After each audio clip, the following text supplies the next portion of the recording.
At Heritage Church, everything we do is in pursuit of the Great Commission found in Matthew chapter 28. It's what forms our mission as a church to help people find and follow Jesus. And heritage groups are a vital way that we live out this mission. Our groups are designed to help create spaces for people to connect with God, grow in their faith, and even live on mission. Now, you might be thinking, what does a heritage group look like? Or maybe you've been a part of a group before and you're wondering, do all groups look the same? Well, since each group is filled with real people doing real life together, every group will look a little different. Every group is created with the same purpose, but may have a different emphasis. We have groups designed around common interests and activities like bike riding groups, crocheting, or barbecue. We have groups that are meeting to study different parts or topics in the Bible. Groups that unpack the message from the current teaching series that we're in. Groups that meet to serve in our community or just set aside time to pray together, and so much more. But every one of our groups is chasing the same exact purpose: to create spaces for people to connect with God and each other, grow in their faith through study or discussion, and live on mission. This happens in different ways for each of us. So we have a lot of different groups to meet the different paths people are on in their faith journey. And while there are lots of reasons that groups are a huge part of life together at Heritage, I want to share 3 reasons we believe groups are a powerful way to grow in our faith. Number 1, God models the power of community through the Holy Trinity.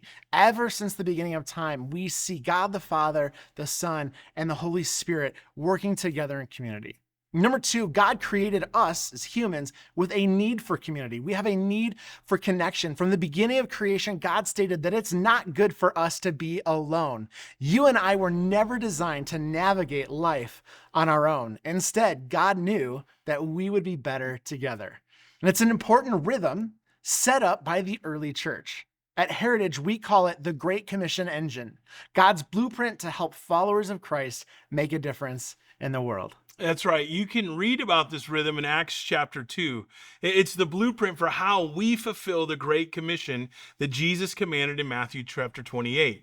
It says that every day they continued to meet together in the temple courts. They gathered to celebrate Jesus in a way that people who didn't know Jesus would be welcome to discover Jesus. We call that our weekend gatherings. They also broke bread in their homes and they ate together with glad and sincere hearts, praising God and enjoying the favor of all people. They met house to house. They shared life together, right? This is where they unpacked the teachings of Jesus. They had honest conversations about life and faith. And that's what we call at Heritage our groups, heritage groups. And it says that because of these things and the movement of God, the Lord added to their number daily those who were being saved.